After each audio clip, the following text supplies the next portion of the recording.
Hey, what's up everyone? Welcome into Fantasy Filmball, the show where we turn movies into sports and sports into something we don't talk about here. My name is Matt. And my name is Dyl, and today we have a lot to go over because over the weekend, two major precursors occurred, and I think they pretty much made you feel pretty well, Matt, didn't they? Can we pull up a clip of me in May on our first episode saying Everything Ever All at Once is going to win Best Picture this year? And Can here we it pull is. up the clip? Let's pull up that clip. Very first episode. You can go back. You can find it either on YouTube, on Spotify, wherever. It's there. I've been saying all along, and I feel so vindicated. I feel so... people told me I was insane. People told me I was crazy. They told me I was nuts. But here we are. Here we are. It's a sweep. It's a runaway front runner. But how are you feeling about that? For the record, I never called you crazy. I was just very skeptical. No, you didn't call me crazy. Yes, other people a lot called of me people crazy. did. I do also want to called say me crazy. Yeah. I do want to say I'm pretty sure. Like, obviously, we're no major pundit, but I'm pretty sure you were one of the very first predictors to say this is going to win Best Picture. Because there's maybe some random people on the internet here or there, but no one outside of a Discord forum or a Reddit forum, on a publication sort of thing. I don't know. I just think that's very cool. Yeah, I think I predicted it winning Best Picture about 2 or 3 weeks before Oscar Expert did. And that's not saying I influenced them at all. Mm-hmm. I didn't. But, I wouldn't say I was ahead of the curve. I saw some people on Reddit definitely saying it could happen. But, I just went in with full conviction and was like, this is going to happen. And hopefully I can call that for next year, too. I really hope so. This year I feel like I might have gotten really lucky. But, I think my theory around first-time nominees winning... It's true. I think it might hold up. I think it might hold water. So, speaking of all that, though... You may be like, oh, what did Everything Everywhere win to make you feel so confident that's winning Best Picture now? Well, guess what? Mm-hmm. Everyone was saying it can't win on a preferential ballot. It's too divisive. Too many people are putting that number 10, but it won a preferential ballot at PGA. It beat Maverick. Mm-hmm. It beat Maverick. It beat Banshees. It beat Tar. It beat Fabelmans. It beat every other movie that people have been saying is going to stand in its way on a preferential ballot. So... I think that this just dispels all of the ideas that people have had saying that once we get to the industry, we're going to see that they don't like it. Clearly, the industry loves it above everyone else. The industry is just showering it in awards. And with the PGA here, honestly, this is a showing that the film has populist appeal as well as artistic appeal, because we've seen at some of these other ceremonies, especially with critics, it's really gone over well. And now we see the most populist branch goes for it. The branch that went with Coda, with 1917, with Green Book. All of these films led to I'm not even going to say that. Just cut it at Green Book there. But yeah, I don't know. PGA, I always felt like it was its biggest hurdle. We'll dive into SAG a little bit, but PGA was the final test for me. If it wins here, it's winning picture. If it doesn't win here, it still has a pretty good shot at winning picture. Just, a little doubt can be cast into the mind. But on top of Everything Everywhere winning the PGA for picture, Guillermo del Toro's Pinocchio wins animated, and Navalny wins documentary, which I think pretty much just solidifies both of those races as well. Yeah, absolutely solidified. Pinocchio has been solidified. It also won the Annie Award on the weekend, which Marcel the Shell also won a bunch of Annie Awards, but that's in the indie category where it's not competing against any of the other nominees, whereas in the studio category, Pinocchio is competing against 3 of the other nominees. There's 4 nominees in that category from the Oscars. So Pinocchio's win shows, yep, it has that strength. Puss in Boots is not going to happen. It's not coming up from behind. Pinocchio has swept the season. And Navalny, we might see a final possible weakness at the ACE Eddie Awards, the Editing Guild, where Fire of Love is probably going to win still. I agree. Navalny is really showing that it's incredibly strong with a very specific type of voter. At the BAFTAs, at the PGA, it's a political vote. It is a political vote. You are voting for it to show that you stand against Putin.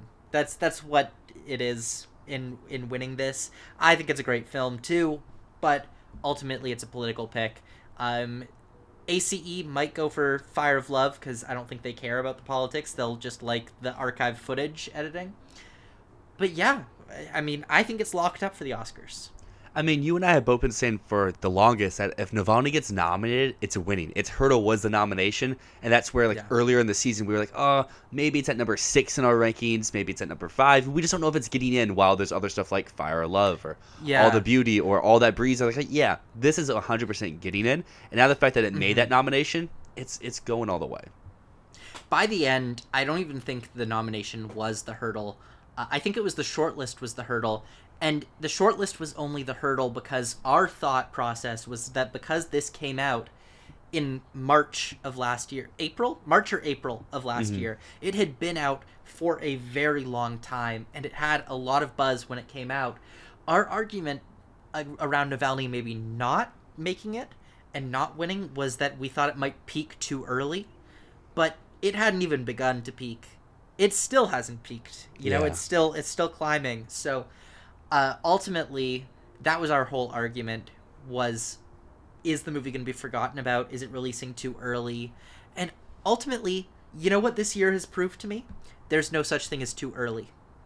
The Oscar season is dead in the age of streaming, I believe. I believe Everything Ever All at Once and CODA have put the nail in the coffin that you don't need to release at the end of the year because no one's going to see your movie in theaters anyways.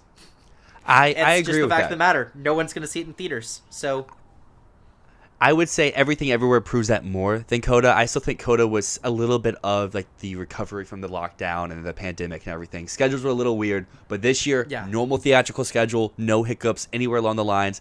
We're most likely going to see our Best Picture nominee come out or have its world premiere nearly a year before the awards ceremony date, which is just absolutely crazy. And I mean, even if Everything Everywhere didn't win the PGA, there would be this looming doubt of like, would it win the Oscar? We don't really know. The biggest thing for me, at least, these last few weeks, ever since I switched over with you to predict it to win Best Picture about, I guess, 2 months ago after I realized, Avatar's not, but I still just want to hold on to it for as long as I could, was there's no real second place option. And with SAG, we really see there is no second place option. It's Everything Everywhere All at Once, all the way up here, and your next option's all the way completely out of the screen, because at SAG, it's probably Banshees. Probably. Maybe, but at SAG, Everything Everywhere All at Once won every award that it could have done. It broke a record. It tied the record for most nominations, but now it owns the record for most wins. Which I think is fantastic, and it shows the outpouring of love for this movie. Something interesting that I found online was a statistic that showed that the last time a film had won the PGA, SAG Ensemble, the WGA, and the DGA was Argo in 2012. That's the last time that has happened. It's been a while. And we're going to see that because WGA is locked for Everything Everywhere. Locked. But I think it just shows the outpouring of respect and love for this movie, how it's doing something different, how it's pushing the medium, how it is bringing these older performers who haven't really had a chance to shine and giving them the role of a lifetime in a movie that would typically be reserved for much younger performers. I think that the outpouring of love at SAG is really an outpouring of love for Jamie Lee Curtis, for Michelle Yeoh, for Ke Huy Quan, all respected veterans of the industry who don't really get a lot of chances. I think actors love the narrative around this film so much. And, I mean, we'll get into some of the surprises of the night, but I just gotta say, when the show started up and Jamie Lee Curtis started talking and the crowd just erupted in cheers, and she had to wait for like 15 seconds before she could give her "I'm an actor" speech. In that moment, I went, oh my god, is she winning? Is she gonna... They love her. Yeah. They love her. Actors love her.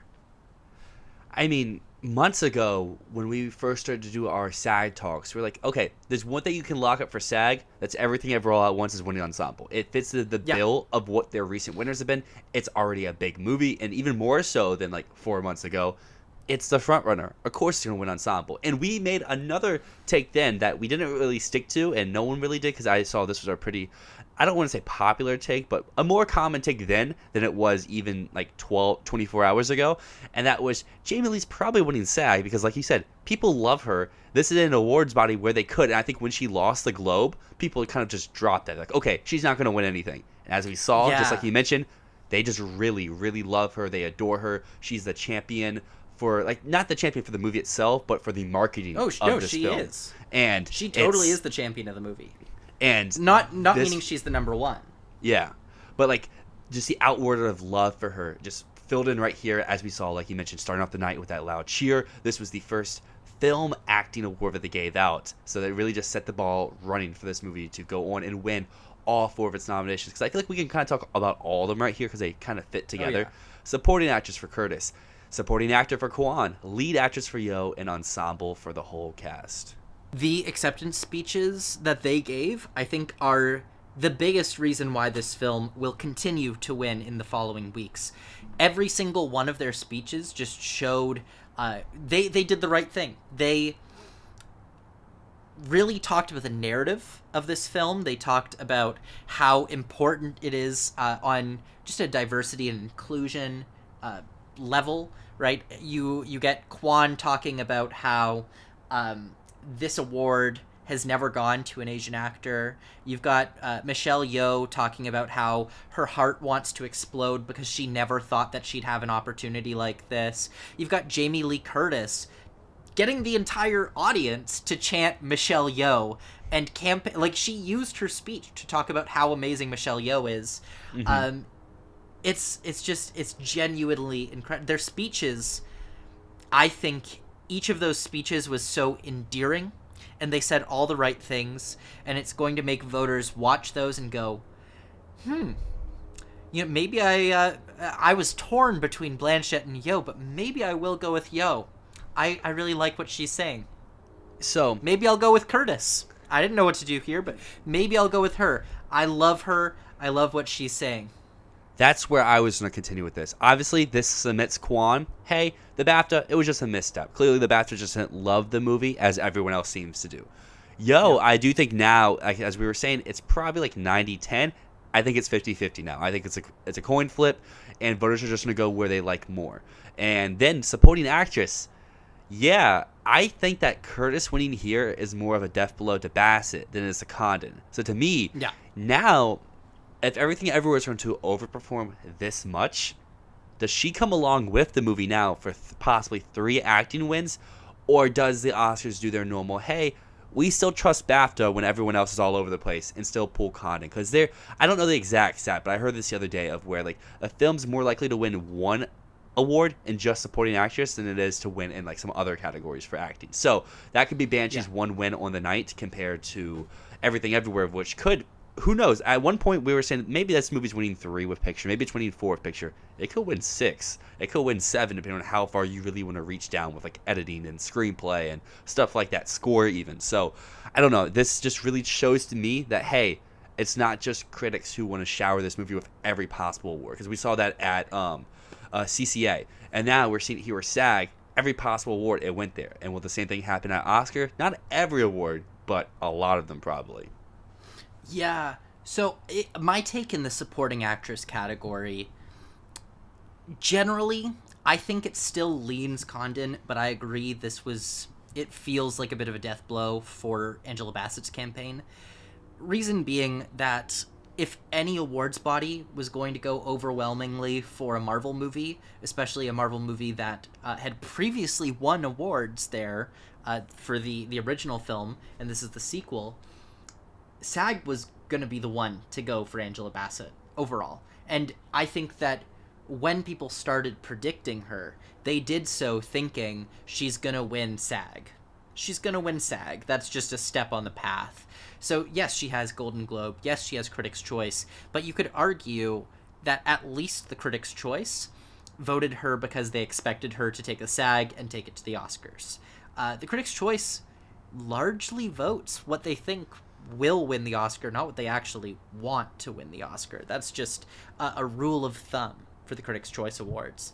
So honestly, I think that her not winning the SAG Award shows that the most populist voting body was not overwhelmingly in support of that performance, and instead they went for their favorite movie, which was Everything Ever All at Once.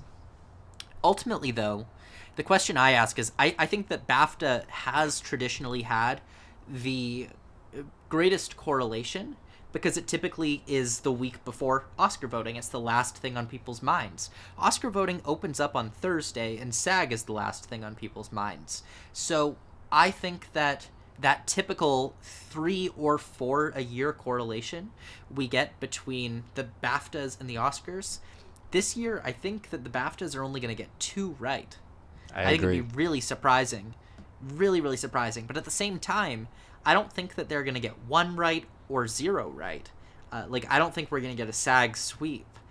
But the question I have is where do we get BAFTA and where do we get SAG? And I think that I'm leaning SAG for actress and supporting actor, and BAFTA for supporting actress and actor. But truly, I could see supporting actress going to Curtis as well. I'm in the same boat as you at the moment, the 2-2 split with the exact same split you have, but I wouldn't be surprised because they did flip-flop dates this year that SAG gets the 3 out of 4, and with Curtis being that additional one to come along with it, because our other main acting win here at SAG was for lead actor for Brendan Fraser in The Whale, where he took down Austin Butler, he took down Colin Farrell, and he won where a lot of people were predicting, hey, this is the spot, if he's going to win anywhere, he's going to win here. It's just, to me, that whole Best Picture, Best Actor correlation spot really kind of matters, and the fact that Butler took the BAFTA, and like you just said, the BAFTA's not going 0 for 4. I think that's the most safe pick from the BAFTA to carry over to the Oscar. Other than, like, if Yo would have lost here at SAG, I would have been like, no, Blanchett's the safest. But the fact that Yo upset here, and this is the last thing they all see, and like you mentioned, everyone's speech was really hyping up Yo, I think that's going to carry over into Oscar voting, and I think that she is going to come along for the win there. She's a figurehead of the movie. Like Jamie Lee Curtis, who is the champion, the cheerleader, the number one reason why Everything Ever All at Once has had the success it has. Truly, I attribute the entire campaign and the success of Everything Ever All at Once this award season to Jamie Lee Curtis. She made a weird movie with butt plugs and martial arts and talking rocks and raccoons on people's heads. She made a movie like that into something that the average old voter could appreciate. She got out there and said, hey guys, this movie is special. Go and watch it. Go and watch it and support my friend Michelle Yeoh. She became a symbol of female friendship at the Golden Globes when she screamed that Michelle Yeoh had won. You know, I think that truly, if we're talking about the success of this movie, we have to talk about Jamie Lee Curtis, right? But honestly, in terms of Fraser, Farrell, this one, I'm pretty torn on, because I was really expecting Butler to win here, just because that type of performance, that type of movie is so populist. It feels so targeted to SAG. It feels like something that they would eat up. I mean, they went with Rami Malek a few years ago, right? So that feels like the precedent that should be getting set. And honestly,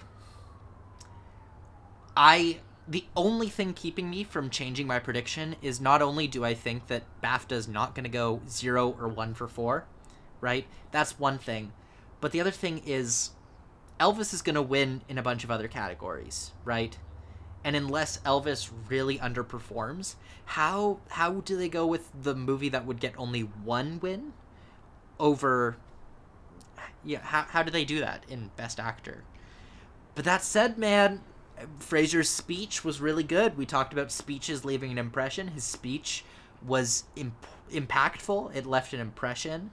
And, you know, after rewatching Elvis, I just don't see what all the hubbub is about for the performance, and I'm probably going to keep predicting it, but I'm really torn. I am feeling like it might be Frasier, but Butler just makes more sense. So for the latter half of that, talk about Austin Butler not getting the hubbub. Everyone out there, tune into our episode next week about revisiting Elvis. We will talk all about that, going into detail. But here for Frasier's case, I don't know. To me, this role is specifically targeted for SAG. It's the return of a very beloved actor doing something that he's never done before in his career. Yes, I get the whole, like, oh, Butler's playing an icon and a very actor showy type performance, but the Frasier one, to me, like, if he lost SAG, like, that would be pretty crazy. I know I didn't predict him to win. I just felt like with the BAFTA win, the momentum was going there. But, like, throughout the season, I was saying, like, I still think Frasier's getting SAG, even though I have Butler taking the Oscar. So to me, this doesn't change anything for my Oscar prediction, but I think it does solidify, like, hey, Frasier is too. It's not Farrell. Mm-hmm. Yeah, I mean, Farrell needed BAFTA, and that's the interesting thing that I keep wanting to say is Farrell needed BAFTA like Butler needed SAG, and I really feel like Butler needed this.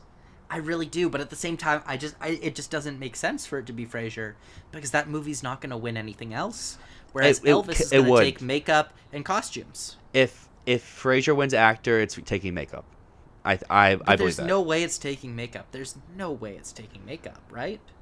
I guess we'll have to find out, because even at the Critics' Choice Awards, they gave Elvis makeup and they gave Frasier actor. Yeah, I don't know. To me, Frasier can't win being the only win for that movie, and it would have to bring something else. I say that while King Richard won for Will Smith last year and winning nothing else, but I don't know. To me, King Richard was still a Best Picture movie. It had the love. It was probably number 2 in editing and maybe even screenplay, maybe 3 in screenplay. So, like, it was there competing, while The Whale is number 1 or 2 in actor, number 5 in supporting actress, number 2 in hair and makeup. And then that's its nomination haul. It missed out on screenplay, it missed out on picture, and it missed out on, those are the other 2 major ones. At the same time, a performance like that losing SAG, it feels the way that Bassett losing SAG feels to me. Like, a performance like Cate Blanchett doesn't need SAG. She still feels extremely, like, strong. And it doesn't feel... It feels like both Frasier and Butler have weaknesses at this point. There are things that just don't feel perfectly right about either of these wins. So, my last question... feel like they fit. My last question before we hop out of here, or this discussion, would be, if they reversed, Frasier wins BAFTA, Butler wins SAG, do you still feel as confused, or do you feel better about one of them? I would go 100% Austin Butler. Okay. If Frasier won BAFTA and Butler won SAG, I would go, okay, this shows the Americans, they love Butler, they love Elvis. The acting branch is going to get behind him, and it's winning all these other awards. It's the fact that such a populist organization, a group that should absolutely go nuts for Elvis, he couldn't win there. That feels weird to me. That feels weird. I'm still predicting him, but it feels weird. Well, the absolute last thing that I want to say before we move into our next topic would just be Top Gun Maverick. It won a SAG award. It's still alive in Best Picture, right? I want to deeply apologize for the two of us maybe convincing people to go Woman King or Black Panther, because they did the choice that makes sense for once. Literally, we went through all of the years of the Stunt Ensemble Award, and every year it's like, wow, you went with that over Mission Impossible? Yeah. Like, this is the first time that they've made a choice that really makes sense in quite some time. To me, if Everything Everywhere got that nomination for stunts, do you think it would have won? Oh my god, it would have walked away with it. Yes. I agree. Yeah, I completely think it would have won the stunt award. Absolutely. Okay. One last thing. Michelle Yeoh versus Cate Blanchett. I think that this is the most heated award at the moment, because Blanchett has won everything. Michelle Yeoh just has SAG. Now, initially, early in the season, when I was saying that I thought Michelle Yeoh was going to go on to win, this is what I predicted. I said that Blanchett would get Golden Globe, BAFTA, Critics' Choice, and Michelle Yeoh would get Golden Globe, SAG, and here we are. I kind of saw that as the path for Michelle Yeoh to get to victory, but I don't know now. I think that Michelle Yeoh will get in and win based on the movie, but does Cate Blanchett still have a strong chance? I like I said before, I think it's 50-50. Why I'm now switching back to Yeoh, because I was also Yeoh with you for a while because of an early stat that I forgot which body it was. That was NBR. like they can't, It was NBR. NBR. It was like they had to go 1 for 4, and Yeoh's my one to stay true. And then I switched over to Blanchett just because she was winning everything, and Yeoh lost at CCA. It's like CCA can't give it to her. Who is? Clearly, SAG is. And I think she's back alive, and I think the fact that SAG is last is going to leave the impression for Everything Everywhere, and that goes to my overall point of, instead of this movie winning just picture, director, and Kwan, it's going to win at least 2 more, if not 3, for a total of 5 or 6, being the most awarded winners since the Hurt Locker, I think was the stat that I saw. But I want to ask one last question before we wrap it up today. Are there any other categories that we think Everything Everywhere could coattail in? Let's say people are voting down ballot, and they're just going Everything Everywhere in every category. What, outside of all of these main categories, what do we think it could surprise win? Because I'd Score. say costumes. I'd say score. Score? Babylon, shaky, there's no real number 2. A passion pick of Yeah. Best Picture carries over there. Yeah, score, I think could happen. Honestly, my reason for costumes is that I think the race between Black Panther and Elvis is a little bit more fierce than we think, and I think Everything Everywhere could come in as a sneaky number 3 and benefit from a vote split between those two. I'd agree with you if it takes down Black Panther at the Costume Guilds this upcoming week. If it does Yes. that, I would then say yes, Everything Everywhere will either be number 2 or number 1 in costumes. The last thing I'll say, to circle back to editing real quick, for the BAFTAs, yeah, the BAFTAs didn't like Everything Everywhere. They very much did not like Maverick. So I agree with your point there that they gave it to a movie that they didn't really like, but there's another movie that's the front runner that they really didn't like. But they could have given it to All Quiet. They could have given it to All Quiet. All Quiet, they gave every other award. So why, except for Passion, did Everything Everywhere All at Once get that Fair award? enough. Fair enough. I'll give you that. To me, that just says that they loved the editing of that movie, or it stood out to them enough that they wanted to go for it, even over their number 1 favorite movie. Because I wouldn't expect Top Gun to win there, knowing that All Quiet was a sweeper. I would expect All Quiet to win. Fair enough. I'll give you that. But ultimately, I mean, yes, we got to watch out for some of the rest of the guilds, because that will show us where is Everything Ever All at Once really strongest. Where is it really going to continue? Is there any other chances of some surprise wins?